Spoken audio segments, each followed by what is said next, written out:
Hoje, vamos mergulhar num experimento mental absolutamente fascinante. Como físico, é sempre empolgante guiar novos estudantes por ideias que tentam construir pontes entre dois gigantes da nossa ciência, a mecânica quântica e a relatividade. E é exatamente isso que faremos nesta nossa exploração da obra Gota de Orvalho. A ideia aqui é repensar a própria estrutura do espaço, do tempo e de como as coisas, afinal, ganham forma. Vamos direto ao ponto.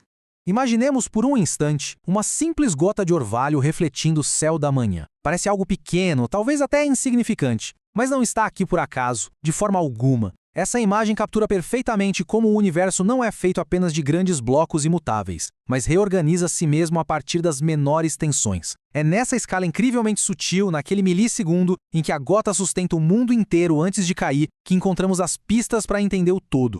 E é justamente essa sutil complexidade que nos leva a um dos maiores mistérios da física teórica moderna. A relatividade explica a gravidade e o cosmos lindamente, mas quando olhamos para o mundo microscópico, a mecânica quântica dita regras bizarras, num reino de probabilidades.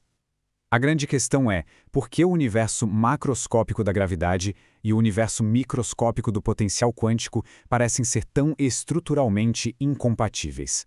Parte 1. Malha e tecido. Para resolver esse mistério, precisamos introduzir dois pilares conceituais fundamentais da realidade. O primeiro é o que chamamos de tecido. O tecido é a realidade estabilizada que conhecemos bem no nosso dia a dia. É o domínio majestoso de Einstein. Aqui, as coisas têm posição, trajetórias muito claras e causalidade. É o mundo onde o espaço e o tempo já assumiram uma forma rígida e totalmente observável. O segundo pilar é malha. A malha é onde a mecânica quântica se sente em casa. É a realidade antes de ser completamente decidida. Na malha, os estados não estão numa única posição rígida. Eles existem como um potencial puro, coexistindo ao mesmo tempo. É uma teia de relações dinâmicas, aguardando antes de colapsar numa única realidade observável. Então, a diferença crucial aqui é entender que a malha sustenta relações antes delas serem definidas, enquanto o tecido organiza tudo através de uma estabilização rigorosa. A mecânica quântica olha para a realidade quando ela ainda está na malha. A relatividade mede a realidade depois que ela já se estabilizou no tecido. Não é uma briga, são apenas momentos diferentes da mesma dança cósmica. Parte 2. A geometria da transição. Mas como exatamente um sistema viaja entre esses dois mundos? Precisamos de uma geometria mental específica para visualizar isso. Imaginemos esta espiral. Não é um objeto físico flutuando por aí, mas um mapa dinâmico. Ela ilustra de forma brilhante como a realidade evolui, saindo de um centro saturado de potencial e indo em direção às bordas, onde as formas e as trajetórias se separam e ganham definições claras.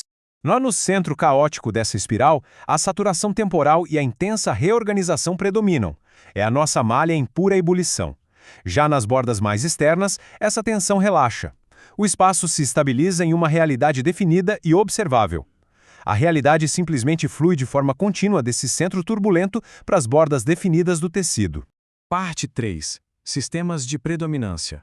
Trazendo essas abstrações matemáticas para a natureza, a teoria propõe 3 exemplos práticos excelentes onde o espaço e o tempo operam com predominâncias totalmente diferentes: minerais e cristais, os organismos vivos complexos e a fantástica colisão de uma gota de orvalho.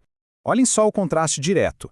Uma pedra fica lá mantendo a mesma estrutura por séculos, porque a dominância é espacial. Tem pouquíssima reorganização interna acontecendo ali. Já um organismo vivo tem dominância temporal. Precisa de uma avalanche constante de adaptações e reorganizações internas só para continuar vivo e funcionando.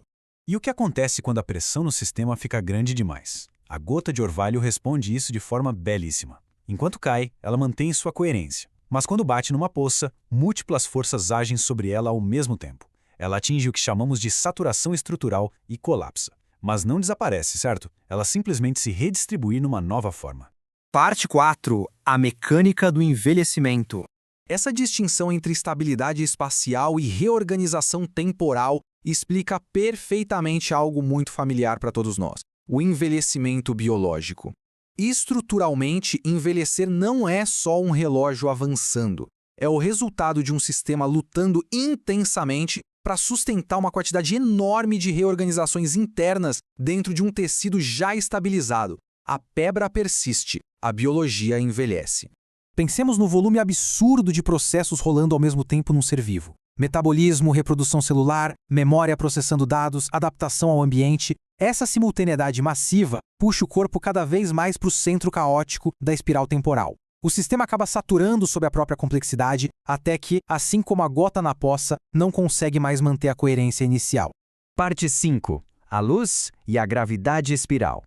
Escalando tudo isso da biologia direto para as estrelas, essa teoria redefine os limites estruturais do universo através de dois fenômenos cruciais. A luz funciona como grande propagador estrutural. Ela nasce no potencial da malha e viaja em direção ao tecido, revelando a forma e o espaço. A gravidade faz exatamente o caminho inverso. Ela puxa a realidade definida no tecido e a comprime de volta na densidade caótica da malha.